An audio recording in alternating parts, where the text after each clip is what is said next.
esto. Miren, Miguel Acuña siempre lo muestra y lo vemos cada mañana en las calles. Si bien ha bajado el nivel de movilidad en las ciudades, no da la impresión que estuviéramos en cuarentena, especialmente en la capital. Esto lo ratifican los datos más recientes del Ministerio de Transportes, que plantean que el movimiento en las ciudades va en aumento. Berioska Venegas tiene los detalles de esta información. ¿Cómo estás, Bedri? Buenos días.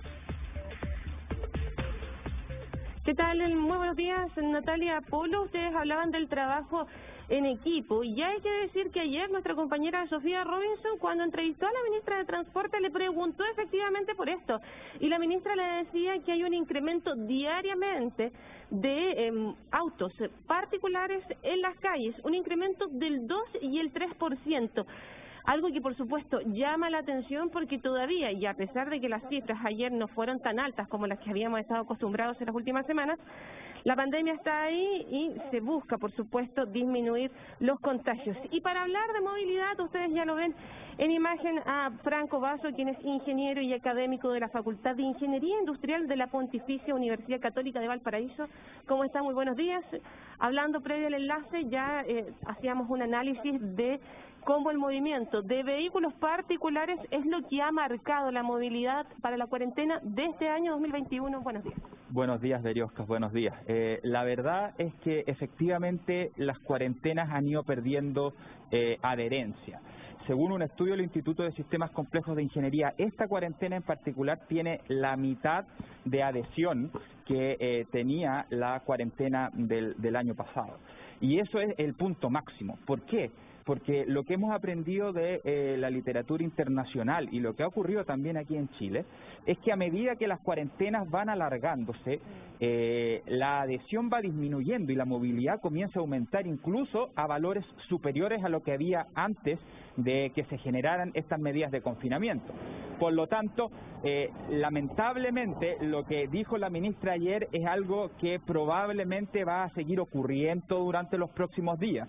El día lunes hubo un aumento en comparación con el día viernes en un 3% en las validaciones y nosotros hemos ido observando que en el caso de las validaciones llegamos a tener disminuciones de hasta un 90%. Hoy en día ya estamos en cifras cercanas a 80% y es muy posible que a medida que se vayan extendiendo estas cuarentenas, que veamos que las personas requieren cada vez más salir a trabajar ante las escasas ayudas que están recibiendo por parte del gobierno, es muy posible que estas cifras empeoren aún más. Franco, aquí hay que hacer una diferencia entre cómo se ha comportado la movilidad de las personas que salen en vehículos particulares y otra que tiene directamente relación con el transporte público. Partamos por esa parte porque es ahí donde se ha visto una disminución considerable. No la esperada y los números alcanzados como los del año pasado, donde se llegó a una situación que superaba el 60% de menos de viajes. Pero de todas formas tenemos ahí un tema porque tú me decías, se bajaron del transporte público y comenzaron a utilizar los vehículos particulares o los trabajos comenzaron a entregar la opción de traslados y que por supuesto eso ha incrementado la movilidad, especialmente aquí en la región metropolitana. Hay varios efectos súper interesantes en ese tema. El transporte público efectivamente ha bajado importantemente la adhesión y la cantidad de validaciones. Pero si nosotros nos vamos a otro tipo de modo, como por ejemplo el automóvil particular, por un lado el transporte público ha disminuido en cerca de un 80% las validaciones, pero el auto particular lo ha hecho en valores más cercanos a 20 o 30%, es una diferencia tremendamente importante.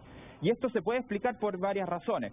Por ejemplo, la industria de la construcción tiene un decreto concordado con el Ministerio de Economía en el cual obliga a proveer transporte privado.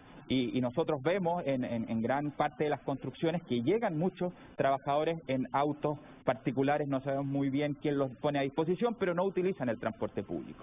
Por otra parte, claramente existe un miedo a contagiarse en el transporte público. Han habido experiencias internacionales que demuestran que una sola persona sin mascarilla puede llegar a contagiar hasta 19 otras, y por lo tanto la gente está tratando de hacerle el quite al transporte público, sobre todo tomando en cuenta que las autoridades no han medidas que le han planteado una serie de expertos. Y por lo tanto están haciendo uso a otro tipo de modos de transporte, como por ejemplo son las aplicaciones de transporte como Uber, Cabify, entre otros. Un estudio que salió la semana pasada demuestra que en las comunas más pobres el porcentaje de personas o de viajes que utiliza ese tipo de aplicaciones no solo no ha disminuido, sino que ha aumentado en valores gigantescos, superiores al 100%. Por lo tanto, las personas están buscando nuevas formas de movilizarse, ha aumentado también el uso de la bicicleta, por cierto la caminata, mucho el uso del transporte privado, las aplicaciones y por lo tanto, si bien el transporte público está bastante mejor que en un periodo previo al confinamiento, nosotros vemos en la calle una gran cantidad de movimiento, vemos muchos vehículos y finalmente eso igual está dando cuenta que hay una reactivación de la movilidad y la mala noticia es que esto no va a hacer nada más que empeorar. Franco, Polo desde el estudio te quiero hacer una consulta, así que te pido por favor que te pongas el retorno. Sí, profesor, ¿cómo está? Buenos días. Le quería preguntar con respecto al el factor del transporte público en los contagios propiamente tales, porque desde la autoridad se ha dicho que no constituye el transporte público un contexto donde efectivamente se produzcan demasiados contagios y que los contagios en realidad se producen más bien en otro tipo de ambiente, ni siquiera en lugares de trabajo, sino que más bien en reuniones sociales o reuniones familiares. ¿Existen antecedentes que ratifiquen esa apreciación que surge desde la autoridad? No. Lo que dice la autoridad es esencialmente falso si se plantea desde un punto de vista así tan taxativo. Existe una serie de estudios internacionales, por ejemplo, uno que se realizó en Wuhan, China, donde, como mencionábamos anteriormente, una sola persona fue capaz de contagiar a más de 19 personas en un bus, y así en otro tipo de países. Más aún, en noviembre del año 2020, 250 expertos, que incluían, por cierto, a una gran cantidad de epidemiólogos, dieron a conocer 3 grandes medidas que tienen que tomarse para evitar la diseminación del coronavirus. Y la segunda correspondía a evitar hacinamientos en el transporte público.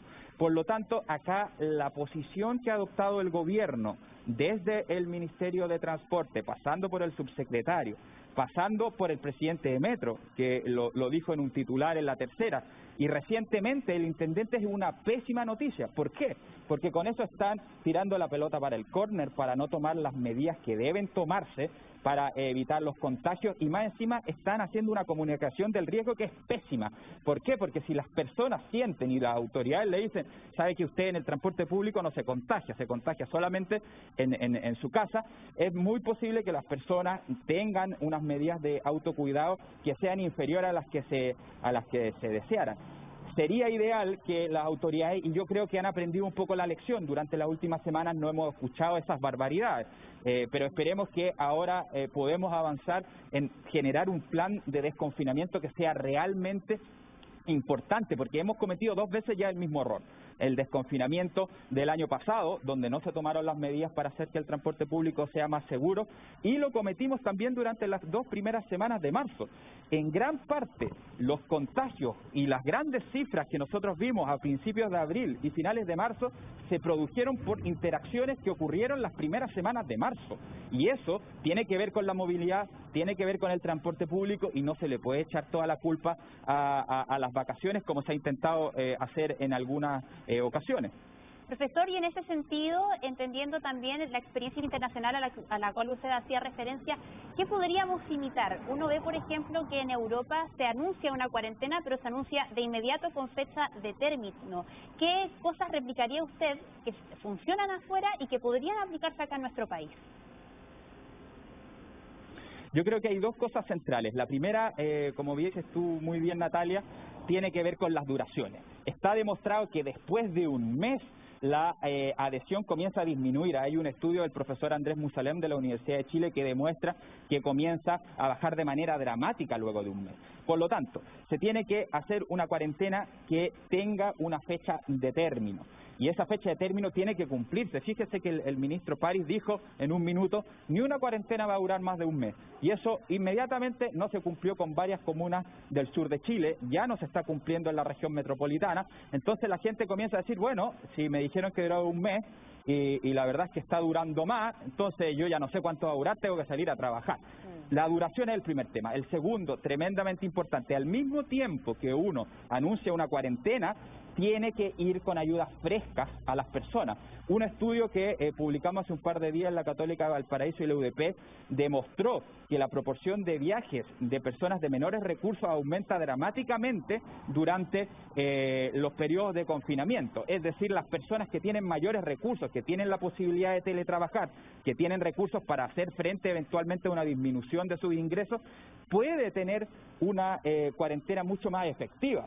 Por lo tanto, se tiene que limitar la duración, se tiene que llegar antes de declarar la cuarentena con la ayuda, no después. No es posible que ahora estemos recién negociando el bono clase media, sabe que el IFE ahora lo vamos a hacer más laxo. No, eso tiene que hacerse antes de las cuarentenas, porque las personas no pueden esperar a que los políticos terminen de ponerse de acuerdo para comer. Ellos tienen que comer todos los meses. Entonces, con estas medidas es evidente que la cuarentena no va a cumplir con los estándares que se requiere para que sea efectiva.